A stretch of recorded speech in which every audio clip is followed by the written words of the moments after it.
Alright, so today we are going to be talking about Daya. Now, Daya has been a very big point of conversation, coming from negative to positive, and it's just been a lot of videos talking about Daya from my channel and a lot of other content creators. And I really do want to bring to light some of the things that a lot of people have been saying, especially in the comments of one of my videos, because I do love seeing the comments that y'all post. I do try to reply to each and every one of them. So if you want to comment something at the end of this video or whatever, make sure to do so, and I'll try to get to that reply as fast as I can. But talking about Daya is the more positive side, which is there has been other characters that a lot of people have talked about that were in Daya's position at the start. It ended up being one of the most meta defining units that there is. These units consist of 3 characters that we thought were worthless until they ended up becoming some of the main drivers or main characters in a lot of these teams.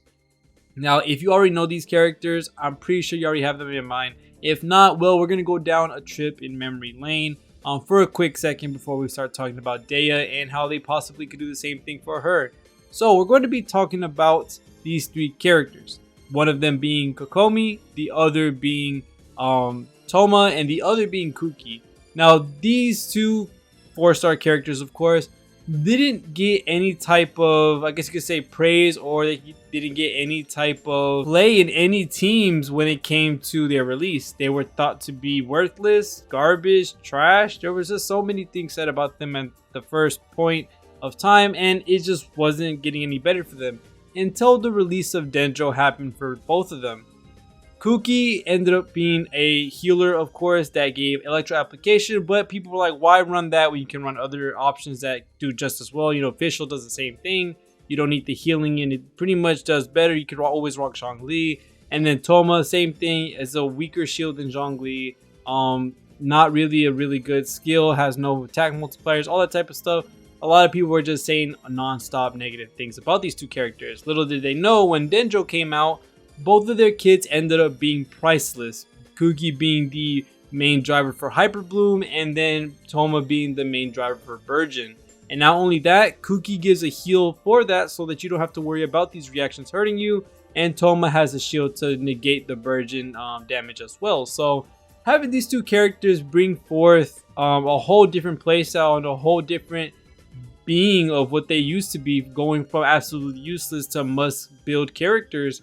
This is a really good thing to think about when talking about characters that, people had no idea they were going to be so good in the future because of factors that no one knew of.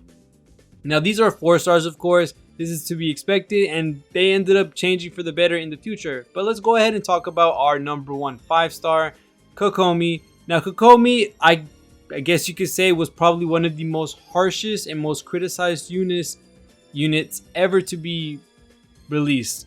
During her release of her unit, a lot of people were saying that this character was the worst 5-star known to man, that having negative crit rate was going to kill the character, having a character with stagnant healing wasn't going to be the best thing in the world. You could just pop a shield on and you'll be good.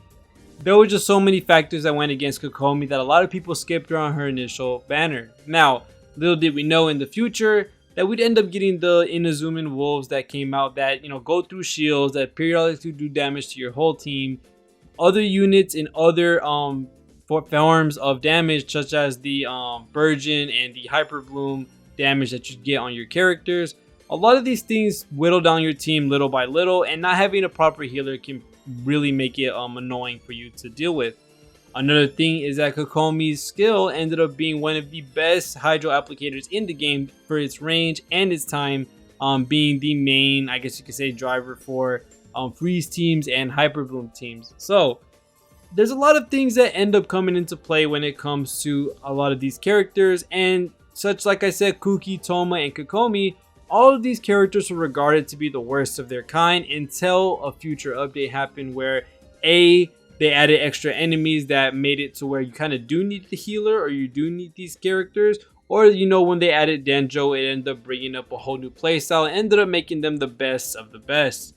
Now, of course, we aren't going to be expecting any type of new element in the future as far as we know. Not anytime soon, of course. So, talking about that in terms of Daya, we're not going to be seeing anything different from what we already know in terms of elements. But let's not forget that Kokomi also didn't have a specialized set for her.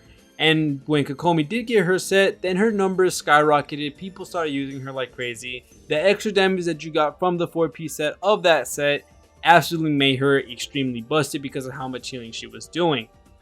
We don't know, and we should be getting an artifact set probably in the next patch after Deya's release. So if we do, you never know. Maybe Daya might end up being one of the better units in the game.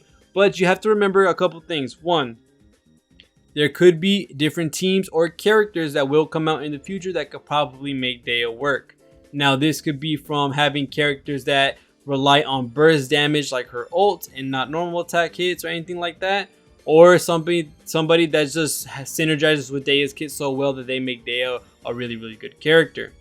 Another thing is of course the artifacts as well.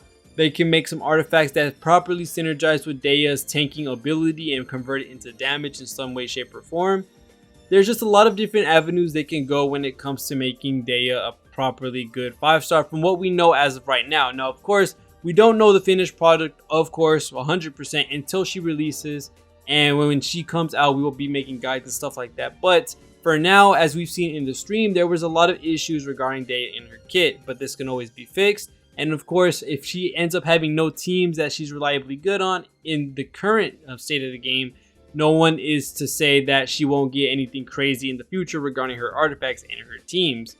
If you want to think about it like this, why would MiHoYo or Hoyoverse add a 5-star character that a lot of people have been waiting for, and how popular Daya's been in the Sumeru story, probably one of the more important characters when it comes to how people gravitated towards her personality, her character, her type of fighting style, all that type of stuff. Many people were really looking forward to summoning for Daya. Now the thing is that why would they waste that opportunity and not allow them to work? Just like Sino, which we are going to be talking about in the future, Sino released at the wrong time when it comes to his banner because he didn't have any supports to support him really that reliably helped him, do aggravate and hyperbloom and all that type of stuff. So I think Daya's in the same position right now, even though she's going to be put in the standard banner, which is going to make it a little bit harder in the future to get her.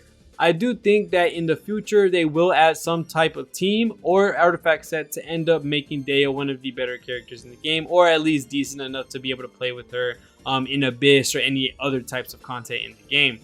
Now 100% don't take this as a guarantee that she is going to get better, but I'm just going to say think about it as how we've seen Kuki, Toma, and Kokomi, that all of these characters ended up being the worst and are now one of the best characters in the game.